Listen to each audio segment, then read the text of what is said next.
In Afghanistan, a group called the Taliban governs the country. In this country, where there are no official laws, only religious rules apply. Watching movies and television is restricted. Only certain programs are allowed, and their content is generally tightly controlled. Listening to music and playing instruments is prohibited, so musical activities are limited to religious hymns. The concept of entertainment is very restricted and even considered a crime. In some cases, certain activities are allowed for men, but women can be sentenced to death even for simple actions like dancing. With these strict rules of the Taliban, the country has a form of authority that attracts global attention. Afghanistan is known as the world's largest producer of opium. According to United Nations statistics, approximately 90% of narcotics entering Europe cross the Afghan border.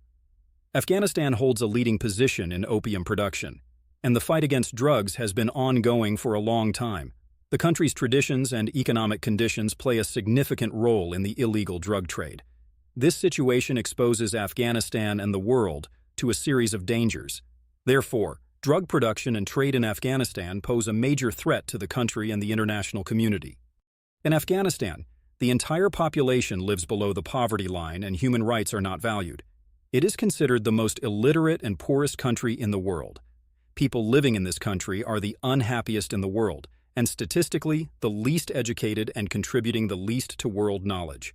Everything in Afghanistan is determined by religious laws, and production and industry are almost non-existent. Additionally, they are not represented on international sports platforms. In Afghanistan, ruled by the Taliban, there are very strict rules for women. Girls are not allowed to go to school. They can only attend schools where religious education is provided. Additionally, it is forbidden for women to work in public places. Women cannot go out alone. They must always be accompanied by their husbands or male relatives. Doing sports or even traveling alone is not possible for women. In summary, living in Afghanistan as a woman is like being in prison. In this country, women are often seen as servants of men. Afghanistan is a country where people live in the unhealthiest and riskiest ways. In these lands, along with malnutrition and dangers in the streets, it has the highest death rate in the world. Additionally, it also has the highest infant mortality rate in the world. Out of every 1,000 children born in Afghanistan, 226 die before they reach the age of 5. There are various initiatives to reduce infant mortality in Afghanistan. However, the internal war in the country, poverty, and difficulties in accessing basic healthcare services pose significant obstacles to reducing infant mortality.